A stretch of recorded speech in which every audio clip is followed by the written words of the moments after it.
Welcome to English literature link. So Anton ചെക്കോവിൻ്റെ വളരെ പ്രസിദ്ധമായ ഒരു ഷോർട്ട് സ്റ്റോറിയാണ് Vanka. Anton Chekhov was a Russian playwright and short story writer.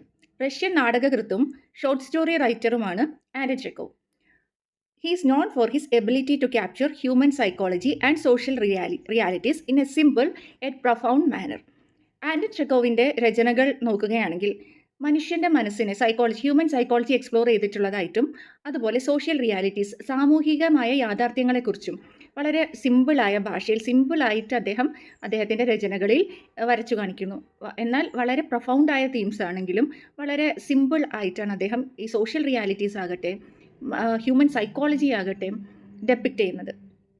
His works often explore themes of loneliness, ഏകാന്തതയുടെയും hardship ദുരിതങ്ങളുടെയും and mundane struggles of life, day to day ഓരോ ദൈനംദിന ജീവിതത്തിലെ സ്ട്രഗിൾസിനെ കുറിച്ചുമെല്ലാം അദ്ദേഹത്തിൻ്റെ വർക്ക്സ് എക്സ്പ്ലോർ ചെയ്യുന്നു. Vanka is one such example of his talent for blending realism with deep emotional impact. Realism എന്ന് ഉദ്ദേശിക്കുന്നത് റഷ്യൻ സമൂഹത്തിലെ 19th സെഞ്ച്വറി റഷ്യൻ സൊസൈറ്റിയിലെ 19ാം നൂറ്റാണ്ടിലെ റഷ്യൻ സമൂഹത്തിൽ നിലനിന്നിരുന്ന ചൈൽഡ് ലേബറിനെ കുറിച്ചും പോവർട്ടിയെ കുറിച്ചും എല്ലാമാണ് ആൻറ്റൺ ചെക്കോവ് ഇവിടെ വാങ്ക എന്ന ഈ ഒരു ഷോർട്ട് സ്റ്റോറിയിലൂടെ വളരെ ഇമോഷണലായി അവതരിപ്പിക്കുന്നത്. ഈ സോഷ്യൽ റിയാലിറ്റീസിനെ, ഇത്തരം കത്തുന്ന സോഷ്യൽ റിയാലിറ്റീസിനെയാണ് ഇമോഷണൽ ഇമ്പാക്റ്റോട് കൂടി ആൻറ്റൺ ചെക്കോവ് നറേറ്റ് ചെയ്യുന്നത്. Chekhov was also A physician ആയിരുന്നു അദ്ദേഹത്തിൻ്റെ ഈ മെഡിക്കൽ ബാക്ക്ഗ്രൗണ്ട്, അതിൻ്റെ ഇൻഫ്ലുവൻസ് അദ്ദേഹത്തിൻ്റെ വർക്ക്സിലും നമുക്ക് കാണാൻ കഴിയും. അദ്ദേഹത്തിൻ്റെ മറ്റ് ഫേമസ് വർക്ക്സ് ആണ് the cherry orchard, the seagull, uncle Vanya, ഒരുപാട് അത്തരത്തിലുള്ള lady with a dog and ward number 6. ഇതെല്ലാം അദ്ദേഹത്തിൻ്റെ ഇമ്പോർട്ടൻ്റ് ആയ വർക്ക്സ് ആണ്. നമുക്ക് വാങ്കയുടെ ഒരു ഷോർട്ട് സമ്മറി നോക്കാം. Vanga is a short story written by Anton Chekhov. It was first published in 1886. 1886 ഈ ഒരു short story Anton Chekhov publish ചെയ്യുന്നത്. ഇവിടെ നമുക്ക് 9 വയസ്സ് മാത്രം പ്രായമുള്ള അനാഥനായ ഒരു കുട്ടിയുടെ പെർസ്പെക്റ്റീവിലൂടെയാണ് ഈ കഥ മുന്നോട്ട് പോകുന്നത്. 9-year-old ഓർഫൻ ബോയുടെ പേരാണ് വാങ്ക ഷുക്കോവ്. വാങ്ക ടൈറ്റുലർ ക്യാരക്ടർ അല്ലേ? ടൈറ്റിൽ പറയുന്ന ആ ക്യാരക്ടർ ആരാണ്? വാങ്ക എന്ന് പറയുന്ന 9 വയസ്സ് മാത്രം പ്രായമുള്ള അനാഥനായ ഒരു കുട്ടിയാണ്. Who is apprenticed to a shoemaker in മോസ്കോയിലുള്ള ഒരു ഷൂ മേക്കർ, ഒരു ചെരുപ്പ് കുത്തിയുടെ അപ്രൻറ്റൈസ് എന്ന് പറഞ്ഞാൽ ഇന്നത്തെ കാലത്ത് ട്രെയിനീസ് എന്ന് പറയില്ലേ, തൊഴിൽ പഠിക്കാൻ വേണ്ടി ഇദ്ദേഹത്തിൻ്റെ കൂടെ നിൽക്കുന്ന എംപ്ലോയറുടെ കൂടെ നിന്ന് തൊഴിൽ പഠിക്കുന്ന ഒരാൾ. സോ അപ്രൻറ്റൈസ് ആയിട്ട് മോസ്കോയിലൊരു ചെരുപ്പ് കുത്തിയുടെ ഷൂ മേക്കറുടെ അപ്രൻറ്റൈസ് ആയിട്ട് വെറും 9 വയസ്സ് മാത്രം പ്രായമുള്ള വാങ്കയെ നമുക്ക് കാണാൻ സാധിക്കും. The story is written in third person limited narrative. Third person narrative എന്ന് പറഞ്ഞാൽ വാങ്ക എന്ന് പറയുന്ന ഈ ക്യാരക്ടറുടെ കാഴ്ചപ്പാടിലൂടെ തന്നെയാണ് ഈ കഥ പ്രോഗ്രസ് ചെയ്യുന്നത്. Allowing readers to experience Vanka's emotions and memories. വാങ്കയുടെ ഇമോഷൻസും അതുപോലെ വാങ്കയുടെ ഓർമ്മകളിലൂടെ അവൻ്റെ ലൈഫിനെ കുറിച്ചും എല്ലാം ഉള്ളൊരു പിക്ചർ നമുക്ക് കിട്ടുന്നു. Now let's move on to the summary of Vanka. Vanka, a young orphan, is serving as an apprentice to the shoemaker Alyakin in Moscow. മോസ്കോയിലെ അലിയാക്കിൻ എന്ന് പറയുന്ന ഷൂ മേക്കറുടെ, ചെരുപ്പ് കുത്തിയുടെ അപ്രൻറ്റൈസ് ആയിട്ടാണ് മോസ്കോയിൽ വാങ്ക ജോലി ചെയ്യുന്നത്. The story begins on Christmas eve. Christmas eve എന്ന് പറഞ്ഞാൽ ക്രിസ്മസിൻ്റെ ക്രിസ്മസിൻ്റെ തലേദിവസം when Vanga secretly writes a letter to his grandfather Konstantin Makarich. Vanga, ഈ 9 വയസ്സ് മാത്രം പ്രായമുള്ള അനാഥനായ വാങ്ക അവൻ്റെ ഗ്രാൻഡ് ഫാദറായ കോൺസ്റ്റാൻറ്റിൻ മാക്കറിച്ചിന് ഒരു കത്തെഴുതുകയാണ്. വളരെ സീക്രട്ട് ആയിട്ടാണ് വാങ്ക കത്തെഴുതുന്നത്. ആരാണ് കോൺസ്റ്റാൻറ്റിൻ മാക്കറിച്ച്? വാങ്കയുടെ ഗ്രാൻഡ് ഫാദറായ കോൺസ്റ്റാൻറ്റിൻ മാക്കറിച്ച് ആരാണ്? A night watchman at A wealthy estate in A rural village. ഒരു ഗ്രാമത്തിലെ വളരെ വെൽത്തി ആയിട്ടുള്ള ഒരു എസ്റ്റേറ്റിലെ കാവൽക്കാരനാണ്, വാച്ച്മാനാണ് കോൺസ്റ്റാൻറ്റിൻ മാക്കറിച്ച്. വാങ്ക അദ്ദേഹത്തിൻ്റെ ഗ്രാൻഡ് ഫാദറിന്, അപ്പോൾ നമുക്ക് മനസ്സിലാക്കാൻ സാധിക്കും വാങ്കയുടെ വാങ്കയുടെ ഈ ഒരു കോൺസ്റ്റാൻറ്റിൻ മാക്കറിച്ച് എന്ന് പറയുന്ന ഒരു ബന്ധുവിനെ കുറിച്ച് മാത്രമാണ് നമ്മൾക്ക് അറിയാൻ കഴിയുന്നത്. The letter is filled with desperation. വാങ്കയുടെ നിരാശയും മറ്റു വിഷമതകളും എല്ലാമാണ് ഈ കത്തിൽ ഉള്ളത്.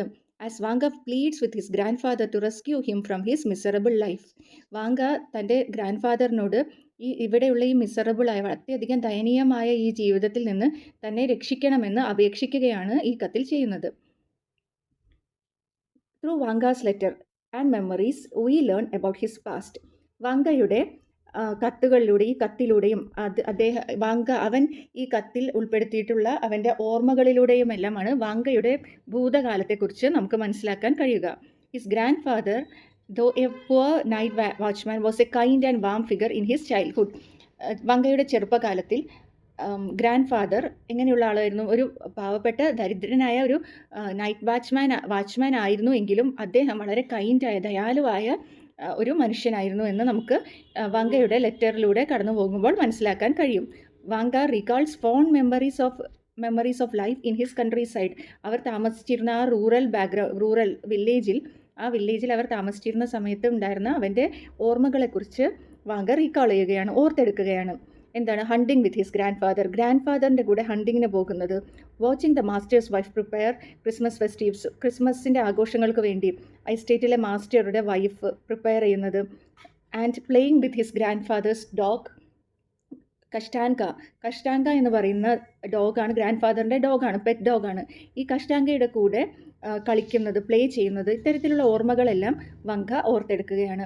These memories contrast sharply with his current suffering. So ഇവിടെ നമുക്കൊരു വൈരുദ്ധ്യം കാണാൻ സാധിക്കും. വാങ്കയുടെ ഓർമ്മകളെല്ലാം നല്ല സ്വീറ്റ് മെമ്മറീസാണ്, നല്ല ഓർമ്മകളാണ്, വാംത്തുള്ള മെമ്മറീസാണ്. പക്ഷേ വാങ്കയുടെ ഈ പ്രസൻറ്റ് സിറ്റുവേഷൻ എന്താണ്? ഭൂതകാലം ഇങ്ങനെയാണെങ്കിലും വർത്തമാനകാലം അതായത് ഈ പ്രസൻറ്റ് സിറ്റുവേഷൻ, ഇപ്പോഴുള്ള വാങ്കയുടെ ജീവിതം അതിന് നേർവിപരീതമാണ്. Vanga's life in Moscow is one of hardship and cruelty. വാങ്കയുടെ മോസ്കോയിലെ അപ്രൻറ്റൈസ് ആയിട്ടുള്ള അലിയാക്കിൻ എന്ന് പറയുന്ന ഷൂമേക്കറുടെ അപ്രൻറ്റൈസ് ആയിട്ടുള്ള ഈ ജീവിതം ഒരുപാട് ദുരിതങ്ങളും ക്രൂരതകളും നിറഞ്ഞതായിരുന്നു. His master Alyakhin and the shoemaker's wife beat him regularly. നിരന്തരം എന്നും ഈ വങ്ക എന്ന് പറയുന്ന അനാഥക്കുട്ടിയെ, 9 വയസ്സ് മാത്രം പ്രായമുള്ള അനാഥക്കുട്ടിയെ അലിയാക്കിനും മാത്രമല്ല അയാളുടെ ഭാര്യയും നിരന്തരം ഉപദ്രവിക്കുമായിരുന്നു. He is forced to work long hours. മാത്രമല്ല വങ്ക, ഈ 9 വയസ്സ് മാത്രം പ്രായമുള്ള ഈ കുട്ടി ലോങ് അവേഴ്സ്, ഒരുപാട് മണിക്കൂറുകളോളം അവന് പണിയെടുക്കേണ്ടി വരാറുണ്ടായിരുന്നു. സ്റ്റാവ്ഡ്, പട്ടിണി കിടക്കാറുണ്ടായിരുന്നു. And ridiculed by older apprentices. അവനേക്കാൾ പ്രായം കൂടിയ മുതിർന്ന അപ്രൻറ്റിസസ് എല്ലാം അവനെ ഒരുപാട് റിഡിക്യൂൾ ചെയ്യാറുണ്ടായിരുന്നു, ഇൻസൾട്ട് ചെയ്യുകയും അപമാനിക്കുകയും ചെയ്യാറുണ്ടായിരുന്നു. His despair is evident as he describes his unbearable existence in the letter. സഹിക്കാവുന്നതിന് അപ്പുറത്തേക്കാണ് അവൻ്റെ ജീവിതം പോയിക്കൊണ്ടിരിക്കുന്നത്. അത് നമുക്ക് അവൻ്റെ നിരാശയും വങ്കയുടെ നിരാശ നമുക്ക് അവൻ എഴുതുന്ന ആ ലെറ്ററിലൂടെ കടന്നു പോകുമ്പോൾ വായനക്കാർക്ക് മനസ്സിലാക്കാൻ സാധിക്കും. Believing his grand father to be his only hope, Vanka writes. നമുക്ക് ഈ കത്ത് വായിക്കുമ്പോൾ മനസ്സിലാക്കാൻ കഴിയും വങ്ക ഓർഫനാണ്, പാരൻസ് ഇല്ല, ഗ്രാൻഡ് ഫാദർ മാത്രമാണ്. വൃദ്ധനായ പുവറായ ദരിദ്രനായ എന്നാൽ വളരെ ദയാലവും സ്നേഹവുമുള്ള ആ ഗ്രാൻഡ് ഫാദർ മാത്രമാണ് ഇനി വങ്കയ്ക്ക് ഈ കുട്ടിയുടെ ആകെയുള്ള പ്രതീക്ഷ. തന്നെ ഈ ദുരിതത്തിൽ നിന്നും ഗ്രാൻഡ് ഫാദർ രക്ഷപ്പെടുത്തുമെന്നുള്ളത് മാത്രമാണ് വാങ്കയുടെ പ്രതീക്ഷ. വാങ്ക എന്താണ് എഴുതുന്നത്? For Christ sake take me away from here. For Christ sake means for God sake. ഇവിടെ നിന്ന് ദയവായി എന്നെ രക്ഷിക്കൂ എന്നാണ് ഈ കത്തിൽ അവൻ എഴുതുന്നത്. And addresses the letter simply. പക്ഷേ വളരെ ചെറിയ കുട്ടിയാണ്, ഇല്ലിറ്ററേറ്റ് ആണ്, വിദ്യാഭ്യാസമൊന്നുമില്ല, എഴുതാനും വായിക്കാനും വളരെ പരിമിതമായ അറിവ് മാത്രമേ വങ്കയ്ക്കുള്ളൂ. അതുകൊണ്ട് കത്തിൽ പ്രോപ്പറായിട്ട് അഡ്രസ്സ് എഴുതാൻ വങ്കയ്ക്ക് കഴിയുന്നില്ല. അവൻ എന്താണ് എഴുതുന്നത്? To grandfather in the വില്ലേജിലുള്ള ഗ്രാൻഡ് ഫാദറിന്, അത്രേ അവൻ എഴുതാൻ സാധിക്കുന്നുള്ളൂ. ഇങ്ങനെ അഡ്രസ്സ് എഴുതിക്കൊണ്ട് വങ്ക കത്ത് പോസ്റ്റ് ചെയ്യുകയാണ്. The tragic irony of the story is that Vanga, being an illiterate and naive child, does not understand that his letter without a proper address will never reach its destination. ഈ കത്ത് ഒരിക്കലും പ്രോപ്പറായ address ഒന്നും ഇല്ലാത്തത് കൊണ്ട് തന്നെ വങ്കയുടെ grand ഫാദറിൻ്റെ അടുത്ത് എത്തിച്ചേരില്ല എന്ന് വങ്ക ഒരിക്കലും തിരിച്ചറിയുന്നില്ല. കാരണം എന്താണ്? വങ്ക വളരെ ഇല്ലിറ്ററേറ്റ് ആണ്, നെയ്വാണ്. Unaware of this he goes to sleep. So കത്ത് പോസ്റ്റ് ചെയ്യാനുള്ള ഇൻറ്റൻഷനോടുകൂടി ഈ ഒരു കത്തിൻ്റെ പോസ്റ്റ് ചെയ്താൽ അതെത്തില്ല എന്ന് മനസ്സിലാക്കാതെ Vanka goes to sleep. Vanka ഉറങ്ങാൻ പോവുകയാണ്. സോ വാങ്ക ആ ക്രിസ്മസിൻ്റെ തലേ ദിവസം ഉറങ്ങാൻ പോവുകയാണ്. ക്രിസ്തുമസ് എന്ന് പറയുന്നത് ഉയർത്തെഴുന്നേൽപ്പിൻ്റെയും പുതിയ പ്രതീക്ഷയുടെയും പ്രത്യാശയുടെയും ഒക്കെ ഒരു ദിവസമാണല്ലേ. സോ ഇവിടെ So unaware to this, he goes to sleep hopeful that his grandfather will come to rescue him. പ്രോപ്പറായ അഡ്രസ്സ് ഇല്ല, അതുകൊണ്ട് ഗ്രാൻഡ് ഫാദറിൻ്റെ അടുത്ത് ഒരിക്കലും ഈ കത്തെത്താൻ പോകുന്നില്ല എന്ന് അറിയാതെ ഇന്നസെൻ്റായ വാങ്ക ഉറങ്ങാൻ പോവുകയാണ്. He goes to sleep. എന്താണ് പ്രതീക്ഷ? ഗ്രാൻഡ് ഫാദറിൻ്റെ അടുത്ത് ഈ കത്തെത്തും. തൻ്റെ ദൈന്യത നിറഞ്ഞ ജീവിതം കണ്ട് ഗ്രാൻഡ് ഫാദർ തന്നെ റെസ്ക്യൂ ചെയ്യാനായി എത്തുമെന്ന പ്രതീക്ഷയിലാണ് വാങ്ക കിടന്നുറങ്ങുന്നത്. സോ നമുക്ക് ലിറ്റററി ഡിവൈസസ് ഏതൊക്കെയാണ് ഈ കഥയിൽ യൂസ് ചെയ്തിട്ടുള്ളത് എന്ന് നോക്കാം. ഒന്ന് ഐറണി. നമുക്കറിയാം irony is a literary device where you can see a contrast between appearance and reality. ഇവിടുത്തെ ഐറണി യാഥാർത്ഥ്യവും അപ്പിയറൻസും റിയാലിറ്റിയും തമ്മിലുള്ള വൈരുദ്ധ്യം തന്നെയാണ് ഇവിടെ കാണിക്കുന്നത്. ഇവിടുത്തെ ഐറണി എന്ന് പറയുന്നത് സിറ്റുവേഷണൽ ഐറണിയാണ്. ഇവിടെ വാങ്ക ചിന്തിക്കുന്നത് ലെറ്റർ അദ്ദേഹത്തിൻ്റെ ഗ്രാൻഡ് ഫാദറിൻ്റെ അടുത്ത് എത്തുമെന്നും തന്നെ റെസ്ക്യൂ ചെയ്യാൻ ഉടനെ തന്നെ ഗ്രാൻഡ് ഫാദർ എത്തുമെന്ന പ്രതീക്ഷയിലാണ് വാങ്ക ഉള്ളത്. പക്ഷേ കത്ത് ഒരിക്കലും ഡെലിവർ ചെയ്യുന്നില്ല. എന്തുകൊണ്ടാണ്? പ്രോപ്പറായ അഡ്രസ്സ് ഇല്ലാത്തതുകൊണ്ട്. ഒരു കുട്ടിയുടെ നിസ്സഹായാവസ്ഥയും അതുപോലെ അവൻ്റെ ഇന്നസെൻസും എല്ലാം നമുക്കിവിടെ കാണാൻ സാധിക്കും. ഇനി നമുക്ക് കോൺട്രാക്സ്റ്റ് ഓർ ജസ്റ്റാപൊസിഷൻ എന്ന് പറഞ്ഞാൽ തൊട്ടടുത്ത് തന്നെ ഒന്നിൻ്റെ തൊട്ടടുത്ത് മറ്റൊന്ന് വയ്ക്കുന്നതിനാണ് ജസ്റ്റാപൊസിഷൻ എന്ന് പറയുന്നത്. ഇവിടെ രണ്ട് കോൺട്രാസ്റ്റിംഗ് ആയ ആസ്പെക്ട്സ് ആണ്, വൈരുദ്ധ്യങ്ങളായ രണ്ട് കാര്യങ്ങളാണ് കാണാൻ സാധിക്കുന്നത്. ഒന്ന് വാങ്കയുടെ വളരെ സന്തോഷം നിറഞ്ഞ പാസ്റ്റും, രണ്ട് വാങ്കയുടെ വളരെ ദുരിതപൂർണമായ പ്രസൻറ്റും. ഈ രണ്ട് കാര്യങ്ങളുമാണ്, ഈ ഒരു കോൺട്രാസ്റ്റാണ്, ഈ ജസ്റ്റാപൊസിഷനാണ് നമുക്കിവിടെ കാണാൻ സാധിക്കുന്നത്. ഇനി സിംബോളിസം. ക്രിസ്മസ് ഈവ് എന്ന് പറയുന്നത് പ്രതീക്ഷയുടെയും മിറക്കിൾസ് നടക്കാമെന്ന പ്രതീക്ഷയുടെ എല്ലാം ഒരു റെപ്രസെൻറ്റേഷനാണ്. പക്ഷേ വാങ്കയുടെ ലൈഫിൽ ഇത്തരത്തിലൊരു മിറക്കിൾ, അത്ഭുതമൊന്നും നടക്കാൻ പോകുന്നില്ല എന്ന് നമുക്ക് ഈ കഥ വായിക്കുമ്പോൾ മനസ്സിലാക്കാൻ സാധിക്കും. വാങ്ക പ്രതീക്ഷിക്കുകയാണ്, പക്ഷേ നമ്മൾ വായനക്കാർക്ക് മനസ്സിലാകും അത്തരത്തിലൊരു മിറക്കിൾ സംഭവിക്കാൻ പോകുന്നില്ല എന്ന്. കാരണം ആ ലെറ്റർ ഒരിക്കലും ഡെസ്റ്റിനേഷനിൽ എത്താൻ പോകുന്നില്ല. ഇനി ലെറ്റർ സിംബലൈസ് ചെയ്യുന്നത് ആ വാങ്കയുടെ ആ ഇന്നസെൻസും അതുപോലെ ആ ഒരു ഡെസ്പറേറ്റ് ഹോപ്പിനെയുമാണ്. വില്ലേജ് ഇവിടെ റെപ്രസെൻ്റ് ചെയ്യുന്നത് വളരെ സേഫ്റ്റി, സുരക്ഷിതത്വവും അതുപോലെ സ്നേഹം, സുരക്ഷിതത്വം, കരുണ, അതെല്ലാമാണ്. അത് സിറ്റി ലൈഫിൻ്റെ വളരെ ക്രൂവലായൊരു ഫേസിന് ഓപ്പോസിറ്റ് ആയിട്ടാണ് വില്ലേജ് നിൽക്കുന്നത് ഈ ഒരു കഥയിൽ. ഇനി തേർഡ് പേഴ്സൺ ലിമിറ്റഡ് നറേറ്റീവ്. കാരണം ഇവിടെ കഥ പറയുന്ന ആൾ എന്ന് പറയുന്നത് വാങ്ക തന്നെയാണ്. വാങ്കയുടെ കാഴ്ചപ്പാടിലൂടെയാണ് കഥ മുന്നോട്ട് പോകുന്നത്. അതിലൂടെ തന്നെ നമുക്ക് വാങ്ക എന്ന് പറയുന്ന ഈ 9 ഇയർ ഓൾഡായ ഓർഫൻറ്റ് ബോയുടെ തോട്ട്സ്, ഇമോഷൻസ് എല്ലാം നമുക്ക് ക്ലിയർ ആയിട്ട് മനസ്സിലാക്കാൻ സാധിക്കും. ഫോർഷാഡോയിങ് എന്ന് പറഞ്ഞാൽ നമുക്ക് വാങ്കയുടെ ലൈഫിൽ പ്രത്യേകിച്ച് വളരെ ബ്ലീക്കായ ഒരവസ്ഥ നമുക്ക് കാണാൻ സാധിക്കും. എന്ന് പറഞ്ഞാൽ ഈ ലെറ്റർ ആക്ച്വലി മുന്നോട്ട് വയ്ക്കുന്നത് എന്താണ്?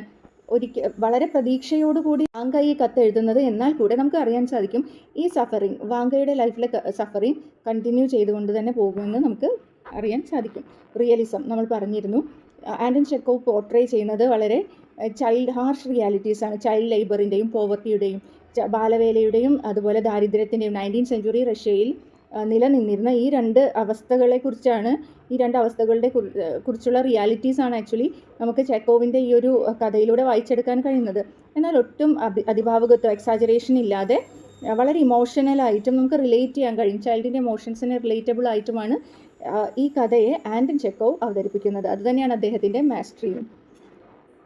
സോ നമുക്ക് കാണാം, Vanka is a story about childhood innocence, suffering and unfulfilled hope. It captures the harsh realities of orphan life in Russia while making the readers deeply sympathize with protagonist. നമുക്ക് ഒരുപാട് sympathy തോന്നും ഈ ഇതിലെ പ്രോട്ടാഗണിസ്റ്റ്, അതായത് നായകനായ വാങ്കയെക്കുറിച്ച് ആലോചിക്കുമ്പോൾ സിമ്പതി തോന്നും. അതേസമയം റഷ്യയിലെ സോഷ്യൽ റിയാലിറ്റി, സാമൂഹ്യമായ യാഥാർത്ഥ്യങ്ങളിലേക്കും ഈ കഥ ചൂണ്ടിക്കാണിക്കുന്നുണ്ട്. Chekhov's mastery of irony and realism. നമുക്ക് ഐറണിയും റിയലിസവുമാണ് മെയിനായിട്ട് ഇവിടെ കാണാൻ സാധിക്കുന്നത്. It ensures that the story remains both heartbreaking and thought provoking. ഒരേ സമയം ഹൃദയഭേദകമാണെങ്കിലും ചിന്തയെ നമുക്ക് ആ റിയാലിറ്റീസിനെ കുറിച്ച് ചിന്തിക്കാൻ പ്രേരണ നൽകുന്നതുമാണ് ആൻറ്റൺ ചെക്കോവിൻ്റെ വാങ്ക എന്ന് പറയുന്ന ഈ ഒരു short story. So hope it is clear for you. Thank U.